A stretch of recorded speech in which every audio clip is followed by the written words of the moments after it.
तो दोस्तों नमस्कार, मैं हूं अनिल और रेसलिंग सुपर धमाल में आपका स्वागत है। तो दोस्तों आर ट्रुथ और कार्लिटो ने डब्ल्यूडब्ल्यूई से अपना सफर खत्म होने के बारे में जानकारी दे दी है।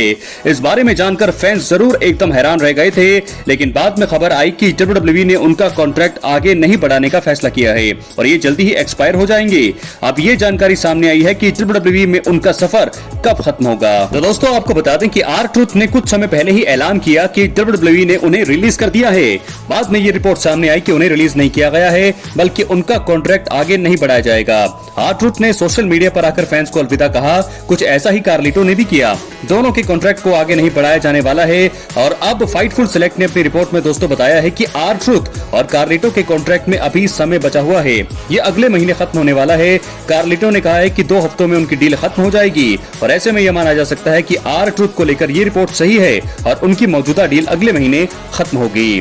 दोस्तों आपको बता दें आर ट्रुथ सालों से डब्ल्यूडब्ल्यूई के लिए काम कर रही हैं और अभी वो 53 साल के हैं। इतनी उम्र के होने के बाद भी वो बेहद फिट हैं। ऐसा लग रहा है कि आर ट्रुथ सिर्फ डब्ल्यूडब्ल्यूई ही नहीं बल्कि प्रोफेशनल रेसलिंग को भी अलविदा कह चुके हैं। और अगर ऐसा नहीं है वो फिर भी इंडिपेंडेंट सर्किट पर काम करते हुए नजर आ सकते हैं। फैंस का जिस तरह से आर ट्रुथ को सपोर्ट मिल रहा है, साफ तौर पर उन्हें किसी दूसरी कंपनी में देखना रोचक होगा। कार्लिटो के कॉन्ट्रैक्ट में अभी 2 हफ्ते का समय बचा हुआ है, लेकिन वो हाल ही में WWC प्यूर्टो रिको चैंपियनशिप जीतने में कामयाब हुए हैं। कार्लिटो इसी कंपनी में आगे काम जारी रख सकते हैं और प्यूर्टो रिको के अन्य रेसलिंग प्रमोशन में भी काम करते हुए नजर आ सकते हैं। अब देखना होगा कि वो किस दिशा में आगे जाते हैं। तो फिलहाल बड़ी खबर यह है कि कार्लिटो और आर ट्रुथ का जो सफर है वो डब्ल्यूडब्ल्यूई में बस खत्म हो चुका है और आगे क्या कदम होने वाला है देखना होगा। आर ट्रुथ को तो वैसे भी बहुत ज्यादा सपोर्ट मिलता है, तो देखना होगा कि किस प्रकार का सपोर्ट आर ट्रुथ को आने वाले समय में किसी और रेसलिंग कंपनी में मिलने वाला है। कार्लिटो के साथ भी यही हुआ है, तो देखना होगा इस प्रकार दोनों अपनी दिशा में आगे बढ़ते हैं। किसी दूसरी कंपनी में क्या काम करते हुए दिखाई देंगे दोनों या फिर नहीं। तो दोस्तों कार्लिटो का भी हमने देखा कि वो फैंस का मनोरंजन करते थे, लेकिन सबसे ज्यादा मनोरंजन जिस रेसलर ने किया है डब्ल्यूडब्ल्यूई की दुनिया में, एंटरटेनमेंट में सबसे ज्यादा फन और लोगों को हंसाया है, तो वो आर ट्रुथ ही हैं। तो ऐसे में अब उनको सबसे ज्यादा सपोर्ट मिल रहा है, तो देखना होगा कि आगे किस प्रकार जो है वो अपने काम को बढ़ाते हैं। क्या वो अब रिटायरमेंट लेने वाले हैं या फिर वो आगे भी काम करते हुए नजर आएंगे। इसके साथ अब हम बढ़ेंगे अपनी अगली स्टोरी की तरफ जो जुड़ी है। हाल ही में डब्ल्यूडब्ल्यूई रॉ के मेन रोस्टर में जो है ऑफिशियल तौर पर ऐलान हो चुका है स्टेफनी वकार का। जी हां दोस्तों, डब्ल्यूडब्ल्यूई सुपरस्टार स्टेफनी वकार आधिकारिक तौर पर रॉ ब्रांड का हिस्सा बन चुकी है।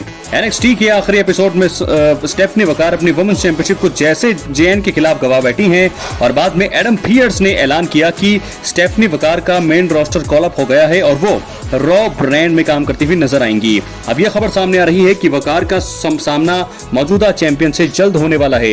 bodyslam.net के कोरी हेस ने अपनी रिपोर्ट में चौंकाने वाला खुलासा किया है। उन्होंने बताया है कि जल्दी ही स्टेफनी वकार की वुमेन्स वर्ल्ड चैंपियन इयो स्काई के साथ दुश्मनी देखने को मिलने वाली है। ये उन दोनों के फैंस के लिए अच्छी खबर है। उन्हें दुनिया की 2 सबसे अच्छी रेसलर्स में गिना जाता है और अगर उनके बीच मुकाबला होगा तो जरूर बवाल मच सकता है। दोस्तों इसके अलावा आपको बता दें कि WWE रेसलमेनिया 41 के बाद रॉ के एपिसोड में स्टेफनी वकार नजर आई थी। इसी बीच उन्होंने इयो स्काई को कन्फ्रंट किया था, जिसके बाद दोनों के बीच सिंगल्स मुकाबला हुआ। हालांकि रॉक्सन परेज और जूलिया के दखल के चलते मैच का नो कॉन्टेस्ट में समापन हुआ था। दोनों ने अपनी इस भिड़ंत से साबित कर दिया था कि अगर रिंग में उन्हें एक दूसरे के खिलाफ पर्याप्त मौका मिला तो वो शानदार रेसलिंग स्किल्स का प्रदर्शन कर सकती हैं। तो दोस्तों फिलहाल आपको बता दें कि स्टेफनी वकार ने पहले भी WWE रॉ में मैच लड़कर फैंस का मनोरंजन किया है, लेकिन उस समय वो NXT रोस्टर का हिस्सा थी। स्टेफनी अब आधिकारिक तौर पर रॉ ब्रांड की स्टार बन चुकी हैं और इसके बाद वो पहली बार अब रॉ के अगले शो में लड़ती हुई नजर आएंगी। वो women's money in the bank qualifying match में हिस्सा लेते हुए दिखाई देंगी, जहां उनका सामना लिव मॉर्गन और आइवी नाइल्स से देखने को मिलने वाला है। स्टेफनी आते ही अपनी अलग छाप छोड़ना चाहेंगे और इसी वजह से वो इस मुकाबले को जीतने के लिए पूरी कोशिश कर सकती हैं और देखना होगा कि किस ओर जाने वाला है नतीजा। तो स्टेफनी वकार के बारे में दोस्तों हमने आपको लेटेस्ट अपडेट दे दी है क्या होने वाला है, क्योंकि वो जरूर आने वाली हैं और मुझे लगता है कि छाने वाली हैं। इसके बाद हम बढ़ेंगे अपनी अगली स्टोरी की तरफ जो जुड़ी है मौजूदा undisputed WWE champion John Cena से। दोस्तों जॉन सीना को लेकर बड़ी खबर सामने आ रही है। पीस मेकर का दूसरा सीजन जल्दी ही रिलीज होने वाला है और इसमें जॉन सीना पर फैंस की नजरें हैं और अब दिग्गज ने इससे पहले सभी को एक खास मैसेज भेज दिया है। जॉन सीना ने सालों तक रेसलिंग करने के बाद हॉलीवुड में बतौर एक्टर बढ़िया काम किया।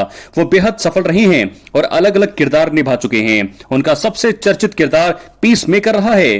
बाद में इसे लेकर एक अलग ही टीवी शो तैयार किया गया जिसका पहला सीजन 2022 में रिलीज किया गया था। जॉन सीना के पीस मेकर शो का दूसरा सीजन कुछ समय बाद सामने आएगा।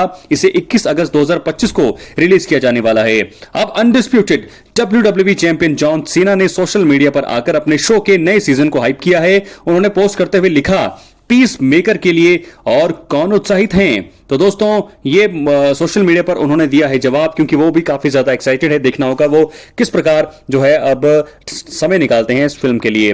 जॉन सीना मौजूदा समय में अपने रेसलिंग करियर के आखिरी साल में हैं। वो 2025 के समापन के साथ ही अपने WWE करियर को खत्म करेंगे।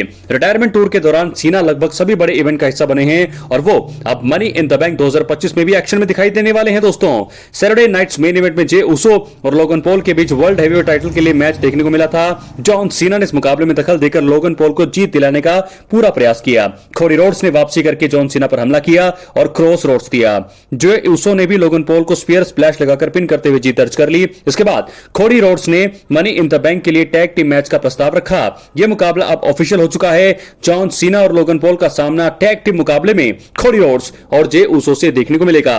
देखना होगा कि इसका नतीजा किस ओर जाने वाला है। तो दोस्तों इस प्रकार जॉन सीना और लोगन पॉल सामना करने वाले हैं। जे उसो और लोगन पॉल का किसकी जीत होगी ये तो वक्त बताएगा, लेकिन जॉन सीना की नया सीजन जो इनकी फिल्म पीस मेकर का दूसरा सीजन भी आने वाला है। तो दोस्तों आखिर में अब हम बात करने वाले हैं हमारे original tribal chief Roman Reigns, जो हाल ही में अभी 40 साल के हुए हैं और उनको लेकर भी फैंस के अंदर बहुत ही ज्यादा क्रेज है। इस समय अगर हम बात करें इंडिया की, तो इंडिया में अब पहले जॉन सीना को सबसे ज्यादा पसंद किया जाता था, लेकिन आज के टाइम पे, आज के मौजूदा समय की अगर बात की जाए तो रोमन रेंस सबसे ज्यादा पॉपुलर हैं इंडिया में और सबसे ज्यादा पॉपुलर दुनिया भर में भी है। लेकिन इंडिया में रोमन रेंस का क्रेज देखते ही बनता है। तो ऐसे में उनको लेकर जो खबरें सामने आती है, सबसे पहले मैं आपको अपने चैनल पर यहां पर बताता हूं कि क्या अपडेट है रोमन रेंस को लेकर के, उनकी इंजरी अपडेट, उनका फ्यूचर अपडेट, अब अगला वो कदम क्या लेने वाले हैं, कितना समय उनका बचा हुआ है। और मनी इन द बैंक 2025 अब नजदीक है, एक हफ्ते से भी कम का समय बचा है। तो ऐसे में मनी इन द बैंक 2025 में